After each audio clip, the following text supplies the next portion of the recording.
identificación y clasificación de mercancías, ya habían armonizado valor, y también empezaron a trabajar los procedimientos aduaneros, ¿no? Porque obviamente la integración europea pasó por una etapa de armonización aduanera, entonces necesitaban un solo código aduanero, un solo procedimiento aduanero, entonces empezaron a armonizar también sus procedimientos aduaneros. Sin embargo, este esfuerzo que hizo la Unión Europea fue copiado por otros países.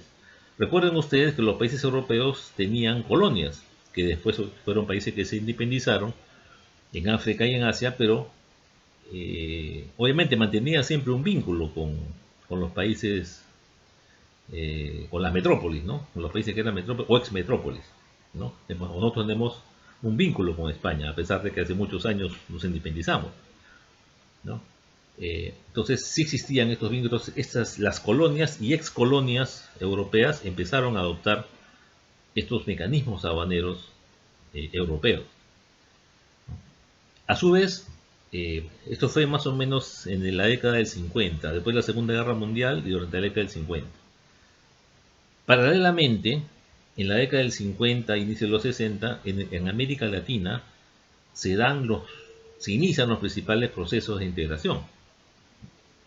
Entre ellos, pues, la ALALC, la Asociación Latinoamericana de Libre Comercio, el Mercado Común Centroamericano y otras experiencias más.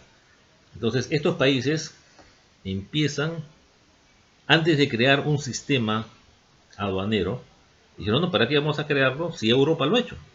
Los países europeos ya tienen un sistema único aduanero, lo adaptamos, lo incorporan, lo traducen, porque los idiomas europeos oficiales en materia aduanera son el inglés y el francés, lo traducen y se empezó a aplicar. Entonces, el sistema de clasificación europeo fue incorporado a los países de América Latina. El sistema de valoración europeo, de base imponible aduanera europeo, se incorporó a la legislación de los países de América Latina. Y el código aduanero, las leyes aduaneras europeas armonizadas también fueron las bases de las leyes aduaneras de los países latinoamericanos. Entonces ya teníamos un sistema aduanero bastante extendido, el modelo europeo, que se aplicaba en Europa, América Latina y muchos países de África y de Asia. Bueno, pues entonces es bastante, ¿no? Bastantes países, pero bueno, faltaban bastantes países también importantes. Faltaba Estados Unidos, que tenía su propio sistema aduanero, faltaba Japón, faltaba Canadá, faltaba la Unión Soviética, que en esa época existía, que tenía su propio sistema, ¿no? Entonces, cuando pues ya se logró un gran avance con el sistema europeo que se extendió pues en buena parte del mundo. Y en la década del 70 se vuelve a plantear esta necesidad de armonizar, ¿no? Armonizar los mecanismos aduaneros a nivel internacional, ¿no? Tener un solo criterio para clasificar las mercancías, para determinar la base imponible aduanera y para los procedimientos aduaneros. Entonces se hacen una serie de estudios en la década del 70 y se concluye que sí, efectivamente se necesita eso para poder lograr la facilitación del comercio, el logro de los objetivos económicos a nivel internacional, etc. Entonces, en el marco de un organismo internacional que se llama la Organización Mundial de Aduanas, en esa época se llamaba Consejo de Cooperación Aduanera, que es una especie de ONU aduanera, ¿no? Se logra hacer una serie de trabajos, estudios, para lograr armonizar estos mecanismos, ¿no? Lo primero que se armonizó fueron los procedimientos, porque en base a la experiencia europea, Estados Unidos, Japón, y se logra la primera armonización de los procedimientos aduaneros en un convenio que se firma en Japón, en la ciudad de Kioto, el famoso convenio de Kioto, no el de cambio climático, sino el convenio de armonización aduanera, el convenio de Kioto del año 1973. Fue el primer instrumento que logra armonizar a nivel internacional una función principal de la aduana. Paralelamente se hacen los estudios para lo que es la identificación de las mercancías. Los países que no son europeos dijeron, bueno, tu sistema europeo está muy bien, es muy útil, pero yo necesito un sistema que sea más disgregado. Tu sistema aduanero, tu sistema de identificación europeo es muy escueto, no está desarrollado, es muy puntual. Yo requiero algo que sea más detallado. Y aparte que todos los países al implementarlo, todos lo detallan, ¿no? El sistema es un sistema bastante esquelético, bastante esquemático, pero todos los países lo detallan. Bueno, detallémoslo de una vez, ¿no? Establezcamos un sistema, en base al sistema europeo, hagamos un sistema diferente de clasificación que sea más detallado. Y entonces, en base a estos trabajos se logra un sistema de clasificación a mediados de la década del 80, pero que se implementa a fines de la década del 80, que es el sistema armonizado de identificación y clasificación de mercancías. Entonces, es sistema armonizado de designación y clasificación de mercancías, ¿no? Entonces, es una sola lista de mercancías que se buscaba aplicar a todos los países del mundo. Todos los países del mundo lo aceptaron, ¿no? Entonces, ese es el sistema de clasificación que se aprobó a mediados de los 80, entró en vigencia en el año 89 y sigue aplicándose hasta el día de hoy. Y todos los países del mundo lo aplicaron. Todos los países principales del mundo poco a poco se fueron incorporando y lo fueron aplicando. El Perú lo aplica desde el año 91 hasta el día de hoy, ¿no? Este sistema universal de clasificación de mercancías. Con respecto a la base imponible, los países no europeos le dijeron a Europa, bueno, tu sistema está muy interesante, está muy bonito, pero a mí no me gusta, no me interesa, no me conviene.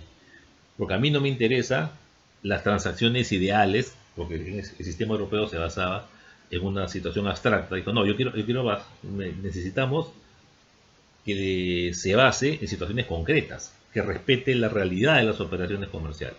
Entonces se creó un nuevo sistema justamente que se basaba en la realidad de las operaciones, que es el que fue el sistema del GATT, el código de valoración del GATT, ¿no? Porque también se hizo en base a los principios de valoración de determinación de la base imponible del Acuerdo General de Aranceles Aduaneros y Comercio.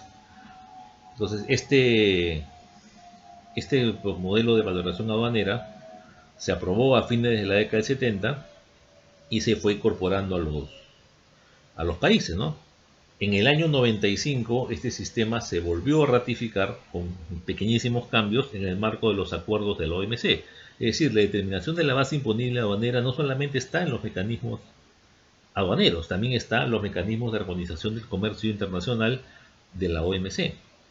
Entonces, en base a este sistema, que el Perú lo incorporó desde el año 2000, ¿no? Este sistema de determinación de la base imponible en base al valor y en base a la realidad de las operaciones, también empezó a aplicarse en los diversos países del mundo y prácticamente el día de hoy es universal. Los procedimientos aduaneros, los trámites aduaneros que se armonizaron en el año 73, sirvieron de base a todas las leyes aduaneras de los países del mundo.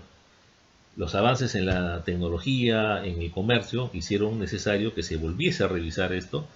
Este acuerdo se revisó y hay una nueva versión del año 1999, que es la que rige al día de hoy. Entonces vemos que lo que es identificación de mercancías lo tenemos armonizado desde el año 89. Lo que es determinación de la base imponible, lo tenemos desde la base imponible para determinación de tributos aduaneros, lo tenemos armonizado a nivel internacional desde el año 77-78. Y lo que son procedimientos aduaneros lo tenemos armonizado desde el año 73. Es decir, estamos hablando de poco más de 40 años hacia atrás. Entonces, el derecho aduanero moderno, la figura aduanera, el modelo aduanero universal, que podemos llamarlo así, es muy reciente. Tiene pocas décadas de existencia, ¿no? Todos estos mecanismos están respaldados en tratados, es decir, todos los países aplican los mismos procedimientos, los mismos trámites, las mismas clasificaciones, tanto así de que todos los actos aduaneros que realiza un país son totalmente entendidos por otro país. Un funcionario aduanero, digamos, de un país africano, de Namibia, puede trabajar sin ningún problema en una aduana moderna como sería pues, la aduana de Nueva Orleans. Quizá pues tenga algún problema en el idioma, ¿no? Pero los procedimientos, los trámites la legislación es muy similar, ¿no? Si ustedes entran a las páginas web de las diversas aduanas del mundo, que en la presentación están, van a encontrar que todas tienen prácticamente los mismos criterios para ordenar su legislación, su clasificación. La página web de la aduana peruana es una de las mejores, las mejores del mundo, diría yo, ¿no? En cuanto a información que se puede obtener de ahí, ¿no? Vamos a utilizarla bastante en el curso, ¿no?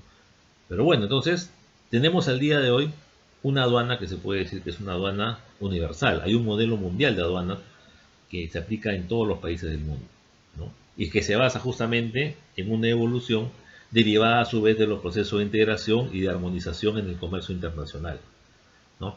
Ya, ese es el escenario que tenemos que analizar si queremos hablar si existe o no un derecho aduanero, o si existe o no, o si ese aduanero, ese derecho aduanero es o no autónomo, ¿no? Bien, hasta ahí nomás nos quedamos y continuaremos viendo estos temas en la clase.